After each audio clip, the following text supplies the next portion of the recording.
And so it's time for some beautiful rendition. This young man is no stranger to our society. In fact, he won the GT&T Jingle and Song Festival competition back in 2006. So here is Shawn English for you. Good morning, Guyana. Yeah, and I'm gonna do it a little bit different. I hope you're feeling toasty out there. It's cold. It's cold outside, and we're in here, and it's warm. And I want to teach you how to get high on the truth. All right? Hope you did your Bible study this morning. Yeah. I ain't a bluff. This ain't a joke. And when I'm writing, it's like a smoke. I get high on the truth, so high on the truth, so high on the truth. I get high on the truth. This ain't a bluff. It's not a game, and I don't care them haters how they say I'm lame.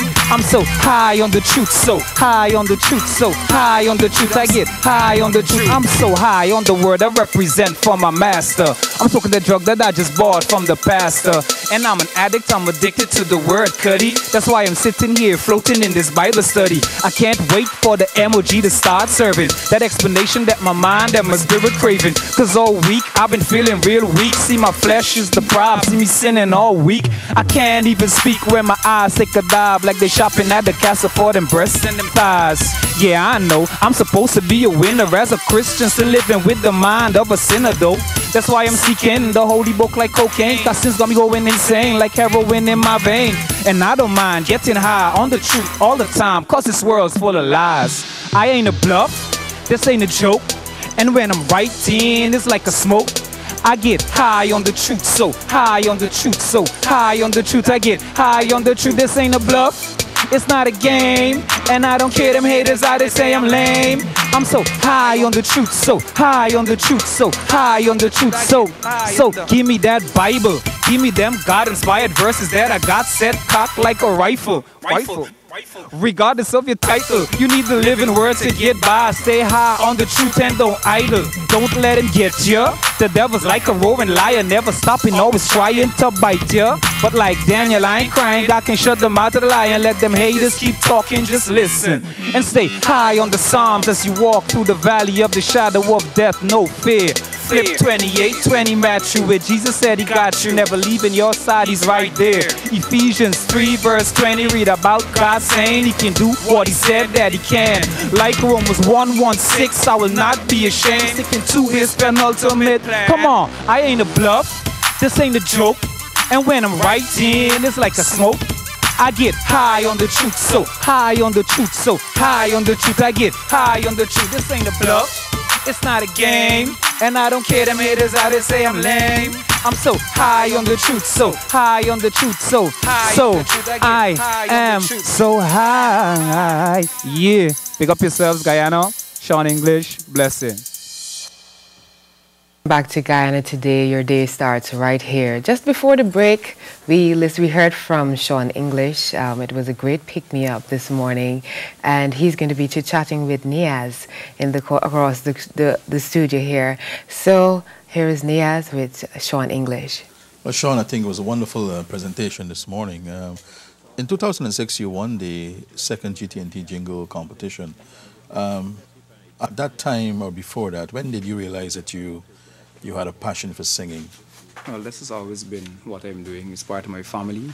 You know, it's part of our own internal culture. We do music for everything, for holidays, Christmases. You know, my family is really into music. So was there any kind of peer pressure that the family is singing, you must sing?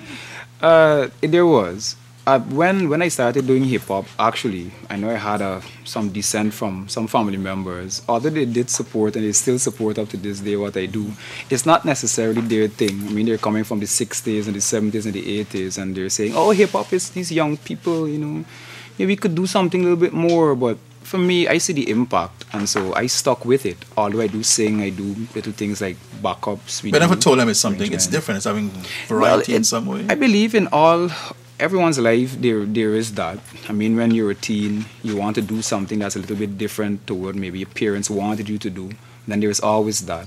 But you know, I've shown them, and they're in agreement with me now in terms of, you know, what it's accomplishing in my own life and the lives of others, and they celebrate it. But still, it's not necessarily their thing. I know generally when people go into a competition, they expect to win. Yeah. But sometimes you have to ask the question. You ask yourself the question: did you really expect to win that competition in 2006? Not initially, no. Not initially. No, no. When you what during the competition, at what point did you realize that you basically had a shot at this? It was in the top 10 basically. When I was selected as the only male, then I was like, oh, okay. So the odds are more or less in my favor. I'm the only man. This may be working out. Maybe it's gonna work out. What? Because you're the only one. Yeah, I'm the only one. Number one. Number one. What did by winning the title? What did it do for you? It boosted my esteem. More than anything else, it boosted my personal confidence in my own abilities, and it opened lots of doors for me. I mean, it's hard for me to go in any place, any business establishment, even for a loan. I remember I got a great loan in 2007 from Republic Bank, and it was somewhat due to my face being out there. Because I didn't get the hard time that everyone talks about. You know, hey, you can't go in there as a flat foot, as we call it, flat foot, and get a loan. You have to have assets. You have to have this. You have to have that. And I was like, okay. I went in, and the loan officer was really nice. He's like, oh my God, I'm a fan. And oh, so you got a face loan? You could call it that. Maybe the Republic Bank should introduce that kind of loan system. Face loans. Face loan. Yeah, wow, I like that. I like that too. Maybe I should get into singing. You bigger than me, buddy. You and this TV whole day. You should get more. No, I mean, yeah, you know, you see, if you come to face, it's a whole different story. Anyway, we're not going to go down that road. You're now teaching music. Are people really interested in learning the art of music? I believe they are. The youths, they see music as a way of escape. They see it as an opportunity for a better life. I mean, we're showing it all day on TV. There are the stars. We could call the names. We could go on calling names of stars that everyone is familiar with. And they see that as a way of making it. And so even here in our third world, we want to make it as musicians. No, I understand that. But, you know, I think some people like to generally have the easy way out. They believe that they can sing.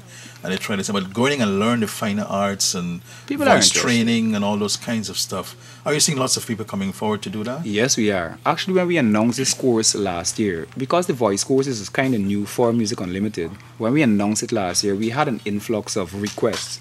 We couldn't run with the course last year because of preparations and stuff like that. But this year, I'm seeing, you know, the list is very long, and we have to cut down on people. We have to turn back some because of, you know, how much demand there is. And I'm heartened to hear that, you know, because sometimes you believe that because the world is changing gradually, you know, we've seen lots of changes over the years, and you tend to believe that sometimes the arts tend to take a back seat. But I'm happy to hear things like that. So what's in the future for Shawn English?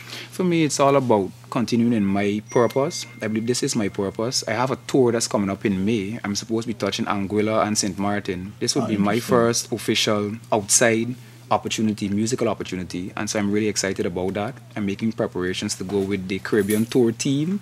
They're based in Trinidad, and this is with the Aspire Media Company and Curtis Jordan and his music school and fraternity.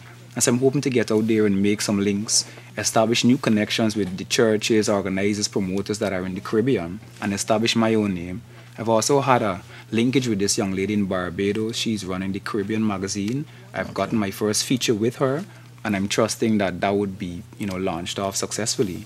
And I would see myself. Well, we want to wish you all the best, Shawn. Of course, cool. We're always proud of our Guyanese people. We want to wish you all the best. We want to hear good things coming back from that tour. Shawn English joining us here this morning. Today.